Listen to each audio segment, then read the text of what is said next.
I killed an innocent family. With my own two hands. I don't say that for shock. I just don't know how else to begin. My name's Walter. I was a Marine. Vietnam, 1970. I'm 73 now. Live alone. In a small cabin, out by the edge of the forest in Oregon. No wife. No kids. Never married. Never felt like I deserved a family. I wake up early. Most days before the sun comes up. Not because I'm disciplined. But because I can't sleep. Not really. I sit at the same old kitchen table. Black coffee. No sugar. No cream. Across from me on the wall is an old photo, me at 21 in uniform holding an M16. Next to it, a tin box full of letters. Letters from my mother. Letters from guys I served with. Even one death notice, they sent it to the wrong name. I kept it. Hell, maybe it was meant for me after all. Yeah, I loved someone. Years ago. We talked about getting married. But every time I looked into her eyes, I saw another woman's face instead.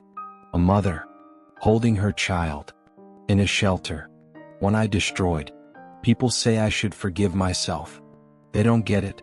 How do you forgive yourself when you're the reason a whole family doesn't exist anymore? I survived. But I don't know if I was supposed to. Some college kid came by once, asked if he could interview me for a history paper. Said he wanted to understand the horrors of war. I looked at him, fresh-faced, soft hands, clean soul. I told him, kid, war doesn't live in books. It lives in the nights you can't sleep. In the smell of blood you can't scrub out of your mind. In the quiet moments when your heart won't stop pounding, and there's no reason why. I don't tell this story to be anyone's hero. I tell it because I can't keep carrying it alone. It's heavy. Not on the shoulders. In the spine. In the breath. Like every time I inhale, I remember I'm still breathing, and someone else isn't. I had this dream once. Comes back every few years. I'm walking through a field in Vietnam. No gun.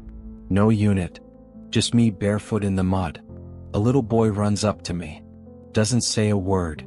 Just smiles. I kneel down and ask him, "Who are you?" He doesn't answer. Just puts his small hand on my chest and disappears into the smoke. I wake up. Sweat pouring down my back. My chest tight. My hands shaking. And I cry. Not out of fear. Not out of pain. But because I know. That boy never got to grow up. Some mistakes you can fix. Some scars time will soften. And then, there are the ones you just live with. I don't tell this story to be forgiven. I tell it because silence doesn't bury the past. It just buries the truth with it. If you ask me what really happened, let me tell you. Every damn piece of it. Even the parts I've tried to bury with silence, liquor, sleeping pills, and 4 decades of pretending. Because the thing is, memories don't die just because you want them to. I landed in Saigon sometime in May 1970. The heat hit me like a damn wall the second the plane doors opened.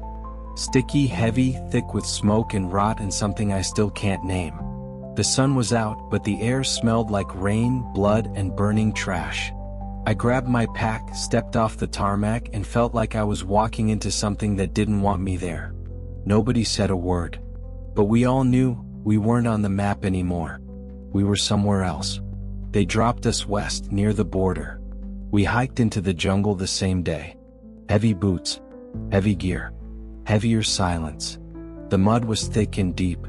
Something crawled into my boot halfway through the march and I didn't even bother checking. All I could think about was keeping my eyes open and my mouth shut.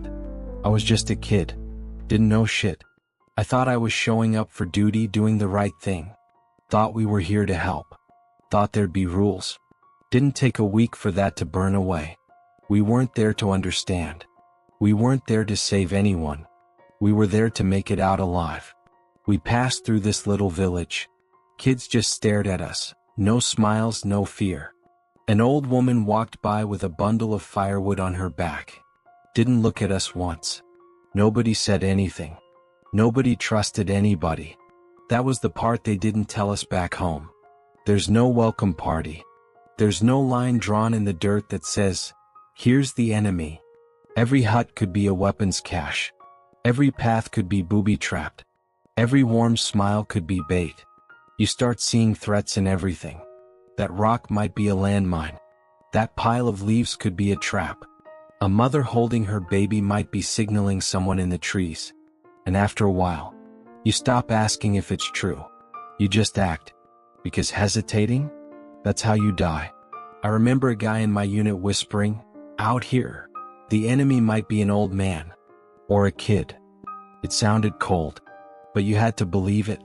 Because if you saw them as people, you'd freeze. And out here, freezing costs lives. Some nights the guys would joke, smoke, talk about girls back home. But when the lights went out, when the jungle got too quiet, nobody laughed. Some stared at the ceiling all night, clutching their rifles.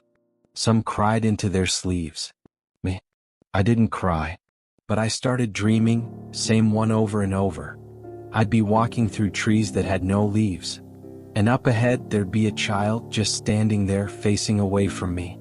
And I could never call out to him. Never move closer. The weirdest part of Vietnam wasn't the fighting. It was that you never knew if you were even in a fight.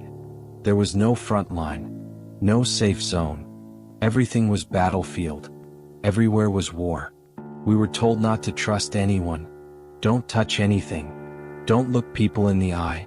We even stopped saying Vietnamese. We said VC. Just 2 letters. No faces. No names. Easier to pull the trigger that way. 2 weeks in, I forgot who I was before I got there.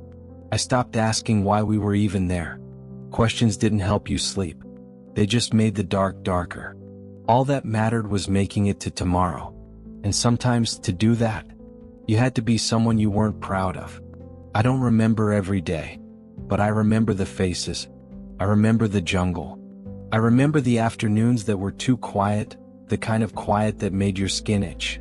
I remember the sound of dirt caving in when someone stepped on the wrong patch. I remember walking into villages where even the dogs were silent, and that silence felt like a warning. I used to think I was a good man. Then I came here, and I wasn't so sure anymore. People think war is about gunfire, explosions, the big loud stuff, but what kept us up at night were the tunnels. Not every hole was just a hole. Not every patch of ground was solid. There was always something under your feet, and you couldn't see it. But it was there. Always there. At first, we thought it was just a few hiding spots. Then we realized it was a whole network, long, deep, connecting village to village. Sometimes it ran right underneath us. You'd be sitting, drinking water, and below you, there could be a squad of Viet Cong crouched in silence, listening to your every step. It messes with your head. Real bad. I don't know how they built it, but they made us question the ground itself. And once you stop trusting the ground, what the hell do you trust? The Cuchi tunnels weren't just impressive. They were terrifying. Not because they were big, but because they were alive. They weren't just dug. They were designed. Built with patience, strategy, and a kind of grit you can't teach. You could go in one entrance and come out half a mile away or not at all. We tried everything to destroy them. Yes, water, grenades. One time they even dropped explosives. But the tunnels didn't fight back. They just waited for us to get tired, to make mistakes, to break down. These Viet Cong soldiers didn't just dig holes. They studied the human mind. They made levels, sleeping quarters, field hospitals, storage rooms, even burial spaces. Some tunnels had traps built into the walls. Some led to dead ends. Some twisted back on themselves to confuse you. No two were the same. And every step could be your last.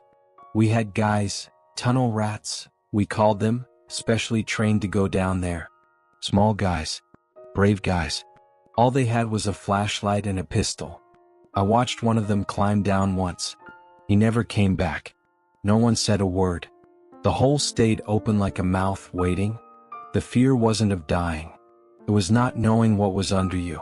You could be standing on a quiet patch of dirt, and right below someone was planning how to kill you. It made everything uncertain. Guys started losing it. Nightmares. Paranoia.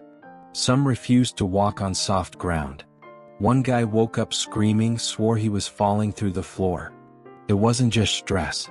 It was the tunnels, eating into our nerves day by day. The tunnels didn't just hide people, they buried our sense of right and wrong. When the enemy has no face, no name, no sound, you start shooting at everything. A bush, a shadow, a hole in the dirt. Eventually you don't even need a reason. Just instinct. I saw a kid in our unit toss grenades into 3 holes, just because. He didn't check, didn't wait. Could have been something in there, he said. Later we found children's clothes. A tiny shoe. No weapons. The tunnels didn't make us monsters. They just made it easier to stop feeling like humans. Because if you let yourself feel, really feel, then you'd have to ask who you just killed. And in war, that question is sometimes worse than the answer. I remember that day clearly. The sun was brutal, the kind of heat that dried the sweat before it even reached your skin. We were on patrol, same as every other day. No gunfire. No shouting. Just a strange kind of silence that made me uneasy. And then, I saw the hole. It was small, hidden under a layer of dead leaves, barely visible until the wind blew the dust away. Standard procedure said don't check. Don't hesitate. Pull the pin. Throw. Wait. 3 seconds of silence. And that silence, that's what still rings loudest in my head. I approached the hole after the grenade went off. No smoke. No sound. No screams. No gunfire. Part of me was relieved, maybe it had been empty. Still I had to check. It was a tight entrance. I got on my knees, cleared the leaves with my knife. My squad stood back, waiting for me to call it clear. I wasn't thinking. My hands were shaking. I crawled in. Not deep, maybe 5 feet down. There were no weapons. No traps. No supplies. Just a small hollow space, and a family. 3 people. An older woman. A man, probably her husband. And a child. There wasn't blood splattered. No mangled bodies. They looked like they were sleeping. But I knew they weren't going to wake up. I knelt there, heart pounding like a drum in my throat. I couldn't breathe, not because of the air in the tunnel, but because I knew exactly what I'd done. I had killed them. Not combatants. Not VC. Just a family. Probably hiding from the same war I was trying to survive. The child couldn't have been more than 5. He lay beside his mother, tiny fingers still clutching a piece of torn cloth. A toy? A blanket? I don't know. But his hand had mud on it, same as mine. We were both covered in the same dirt. Only difference was, I walked out of that hole. He didn't. War didn't kill them. I did. With both hands still covered in mud. I didn't cry. Didn't scream. I just sat there. Quiet. Eyes fixed on the floor. Ears ringing with the kind of silence that never goes away. Someone called out to me. I didn't answer. I didn't want to get up.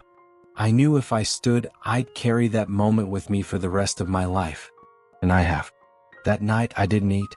Didn't stand guard. Just lay in my tent, staring at the ceiling, seeing that boy's hand over and over. It was small, fit inside my palm. But it crushed something deep inside me. After that, I stopped throwing grenades before checking.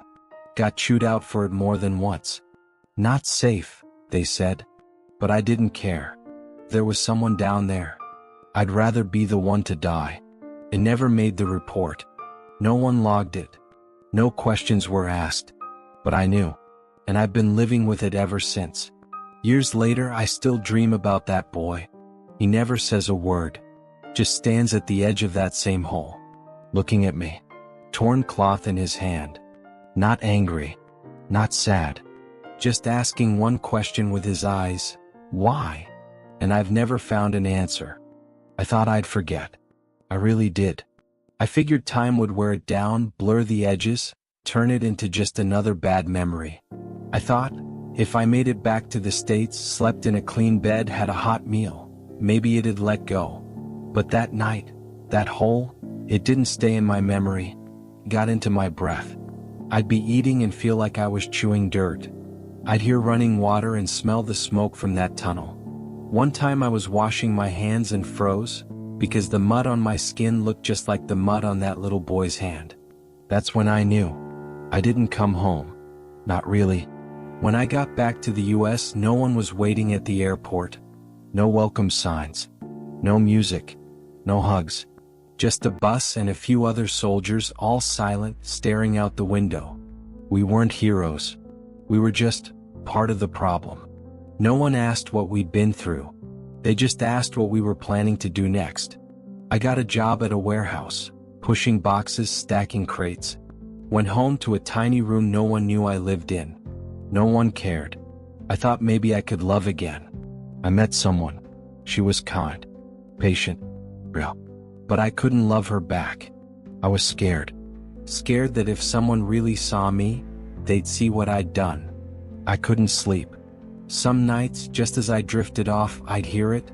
A child calling for his mother. Not real, but real enough. I'd shoot up in bed, heart racing, crying, not out of fear, but because I knew that voice had existed. What? Underground. I started keeping away from people. From crowds. From weddings. Didn't go to church. Didn't show up for Christmas. I didn't belong anywhere anymore. The war had ended, but inside me it had only just begun. I tried drinking. Then I stopped, because the more I drank, the clearer the memories got. I once tried writing a letter to that boy's mother, then tore it up. I didn't know if she was even alive, but I knew if it were me, I wouldn't want a letter from the man who killed my child.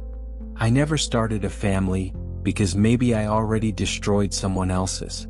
I punished myself by living a life without joy. No one loved me, and I didn't let myself love anyone. I didn't think I deserved anything good. I'd taken too much. I had no right to ask for more. Sometimes I'd read the news. Someone dead from a bomb, a leftover war zone, an old landmine. It didn't feel distant. Felt like me. And I thought, maybe I'm the one who should have died. Not them. Not the innocent ones. One time I got invited to a veterans memorial. I said no. I didn't need to be honored. All I ever wanted was one night of sleep without that boy breathing in my ear. I tried to confess to a priest, a friend, a stranger I met on a train. I told the story. Every word, every detail. Some said I did what I had to. Some said nothing. Some just nodded and looked away. But none of them truly forgave me. And then I realized forgiveness wasn't something they could give. I needed it from myself. And that was the hardest part. Because when you're the one who lived, you can't say, I didn't know. And you can't say, I had no choice. I returned to Vietnam in March, almost 40 years later. I didn't have a plan. No invitation. Just a plane ticket, a small backpack, and something I'd hidden for years. A black and white photo of a tunnel. No one knew who I was. I arrived in Siu Chi like any other tourist. Blended in with the crowd, followed the guide through the mock tunnels. Listened as they explained how the Viet Cong lived and fought underground. No one knew I had once stood at the mouth of one of those holes. And ended a family. I slowed down. Stopped walking. Saw a small patch of dirt that looked just like I remembered. No signs. No markings. Just a quiet corner under thick trees. I knelt down. Opened my pack. Pulled out the old photo. Its edges curled, colors faded. And I laid it gently on the earth. No words. I didn't need an audience. Didn't need forgiveness. I just needed to leave the photo there. As a final apology. Not with my voice, but with silence. A woman walked by. She looked at me. Didn't speak English. I didn't speak Vietnamese. But she smiled. And handed me a cup of tea. I sat down. Held the tea in both hands. And for the first time in decades, I cried. Not loudly. Just enough to breathe. Not because of fear. Not out of guilt. But because I finally felt lighter. I apologized, with the silence of a man who had no words left. I left Siu Chi the next morning. Took nothing with me, except the memory of that tea, still warm, still smelling faintly of ginger. I didn't write about it. Didn't tell anyone. Didn't need to. I still didn't start a family. Still lived alone. But after that day I could close my eyes without seeing the tunnel. I could sleep without hearing a child call for his mother. Not because I forgot, but because I had finally faced it. People often ask me, if you survived, what did you survive for? For a long time I had no answer. I thought surviving was a sentence, not a gift. But then I realized, survival isn't about forgetting. It's about remembering. I can't undo what I did, but I can tell the story. Not to defend myself, not to beg for forgiveness, but maybe, just maybe, so someone else will understand that war doesn't end when the shooting stops. It ends when the survivors learn how to live again. Now I'm old. I live in a small house with a wooden chair, a few old letters, and one photo I never hang on the wall. No children. No wife. Just me, and the memories. I don't dream about the tunnel anymore. But when it rains, sometimes I feel the wet on my shoulders, even inside the house. The smell of damp earth, the smoke, the weight of boots in mud. It's under my skin now. I don't push it away. I let it stay. It's part of me. I sit by the window most days. One time a child walked past and looked at me. He didn't know who I was. But his eyes, they reminded me of the boy in the tunnel. The question in those eyes never went away. I survived. But some days, I wish I hadn't. I don't carry anger anymore. I don't wait for someone to say, it's going to be okay. Because I know, after war there is no such thing as okay. There's only doing the best you can with what's left. Every morning I make a cup of coffee. I sit in silence. And if someone ever wants to listen, I'll tell it all. No edits. No excuses.